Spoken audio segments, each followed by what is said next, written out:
The Great Gatsby by F. Scott Fitzgerald. This project is done by Grant Young, Aleksandra Singer, Jessica Hiennes, and Kevin Gu.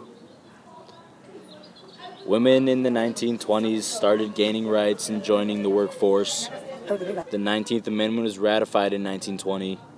They also started getting involved in society as important political figures.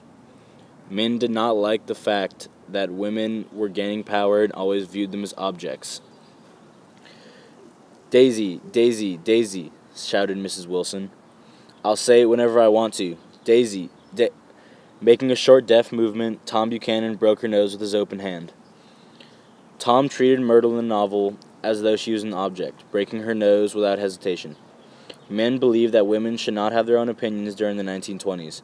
The point is emphasized by Tom's actions because he had no issue with hitting a woman, which was and still is socially unacceptable. Men objectified women not only through their actions but also through their thoughts and words. Dishonesty in women is a thing you can never blame deeply. Nick says this about Jordan when she cheats in her golf tournament. Men had lower standards for women than they did for each other. Nick believed that women could not be blamed for their own actions because women were viewed as unintelligent and shallow, and they needed help from men to make decisions. Due to the way that they were treated, women believed that they had to act naive all the time. Daisy once stated that, "I hope she'll be a fool. That's the best thing a girl can be in this world, a beautiful little fool." Daisy said this when telling Nick about her daughter, which is a very uncommon thing to say about your own child. Women have accepted the way that society views them and started the beliefs about these stereotypes as well. Not only have women stopped trying to break out of the stereotype, but they believe that wealth is the only thing they have to strive for.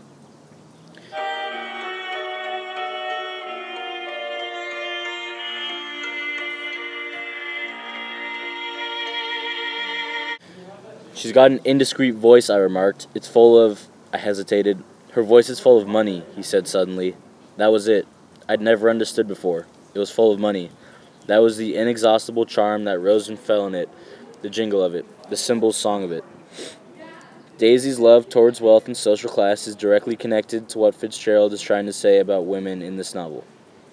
He believed that due to the progression in women's rights, women should start to only care about their money. He created Daisy, a perfect advocate for this new type of woman, to warn for what may be coming in the future. Okay, Wilson and Myrtle have a terrible fight, which leads to an even worse consequence. A moment later, she rushed out into the dusk, waving her hands and shouting. Before he could move from his door, the business was over. Myrtle literally runs from poverty towards wealth, leading to the consequence of her demise. Women had very few rights, making it hard for them to find jobs, giving them very few opportunities to become wealthy on their own. Due to this, women, like Myrtle, would throw themselves at rich men. But all actions have consequences, as women learned the hard way. "She's not leaving me. Certainly not for a common swindler who'd have to steal to put a ring on her finger." Tom says this to Gatsby to try and dissuade him from chasing Daisy.